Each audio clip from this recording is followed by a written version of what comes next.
We're back from our trip to the Jurassic. Now we're back in Cretaceous America. A cold snap hit recently. It is nighttime. And if we follow these tracks upward, we can witness something unique. A very unusual dinosaur, for a lack of better words. This dinosaur is a Pachyrhinosaurus.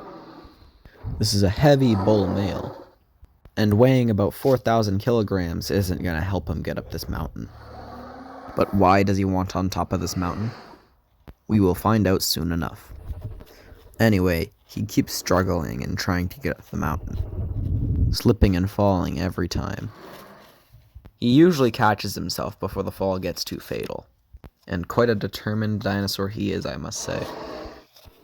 Then he gets up again and again and again, wanting and needing to get up the mountain. He then runs up and falls, but then he has an idea. If he can use his beak and his head to carve out a hole in the mountain, he can possibly get up. So he tries exactly that, and starts slowly carving a way through the mountain, like that of a path through a forest. Yet this time it's a shoveled walkway on top of the mountain. In a sense, of course. And with his determined demeanor, he pursues his goal, getting on top of the mountain using his walkway. But after a while, it got a bit repetitive. His beak and nose got too cold, so he tries a new strategy. This seems to work very well, so he keeps continuing. But after a few minutes of doing this, it seems it has paid off. He's now fatigued and tired, but knowing he's only done half the walkway drives him further. He persists and carves the walkway more.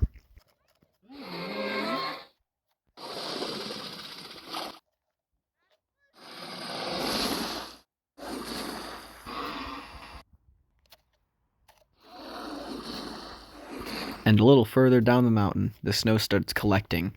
And due to the Pachyrhinosaurus' behavior, this could unknowingly cause a small avalanche, and cover up the less important and fibrous grass. But that's not important to him. The top of the mountain is. And he's finally gotten to it. But he didn't just come here for a view, although it is beautiful. And shortly after a broadcast, he found what he was looking for. Bushy matter crystallized in ice. But he must be careful. These parts of the mountain are steep and unstable. A very unforgiving environment for this frail Pachyrhinosaurus. So he needs to keep his guard for once. And after a perimeter check, he starts to devour. But first, he slowly chips away at the ice crystals. And after a bit of this, he can finally eat in peace. But this will take a little bit for him. Now, as we are watching him carve away at this ice block, a bit of information on this Pachyrhinosaurus. This 4,000 kilogram male has had life handed to him on a silver platter. He was the strongest of his 3 siblings, and has never encountered a predator, yet. But at last, he finally starts to eat. Not too much, but still a lot for a cold snap, especially when most of the berries and foliage near you have been frozen solid, or has been depleted by competing herbivores. And after a little bit of eating, he is satisfied and lays down. He may seem alone, but he is not. It seems another herbivore is near this mountain. A much more armored dinosaur, the infamous Ankylosaurus. This one is also searching for food, yet it doesn't know that there's food on top of the mountain. But he doesn't need to know this, because he's already found food, but loses his footing. And after a brief fall, he then gets up. Unlike the Pachyrhinosaurus, he has armor, which can protect him from such falls, hence how he's still alive. These plants are much more exposed, unlike the Pachyrhinosaurus' food. But the Ankylosaurus isn't done yet. He is much more hungry, and starts devouring every plant in his sight.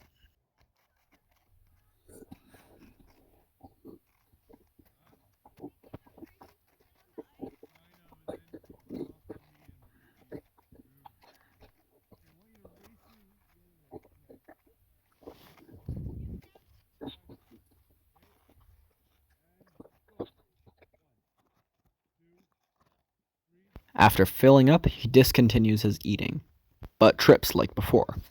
Thankfully, he caught himself, so he doesn't have to go up the mountain for too long.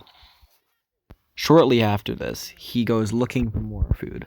And even though he is full right now, he's looking for his favorite food, red berries, which used to be abundant a few weeks ago. But something interrupts him. Something loud.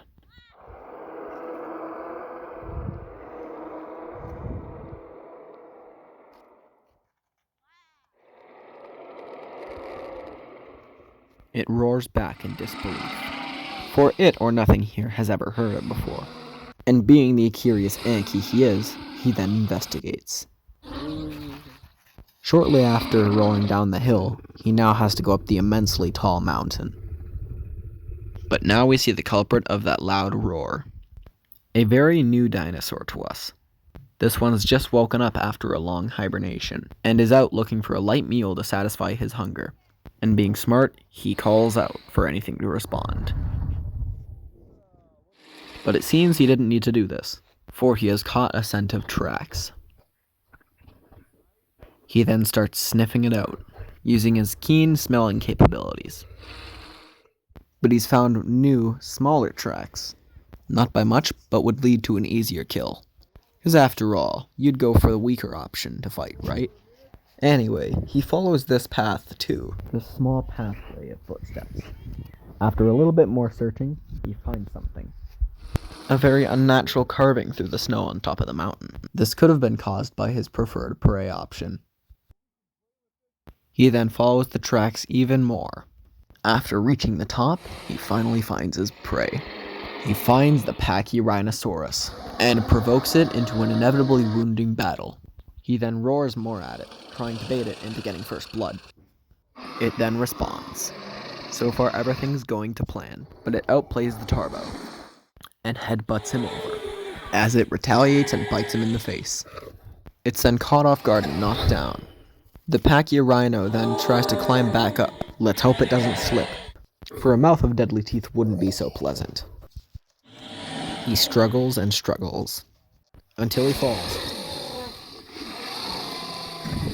and is caught. But something knocks the Tarbosaurus down in a flash, and has somehow handicapped the Tarbosaurus by rolling its ankle.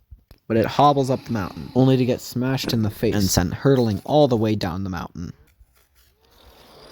But eventually he catches himself, only to fall again. And after an excruciatingly painful and long way down the cliff, he falls, thus ending the reign of this predator. And all because of two seemingly helpless herbivores. These two brave lizards did the impossible, not just killing a dinosaur, but killing an apex predator. They both scream in a victorious manner, celebrating in a sense, for they have both survived a macro predator.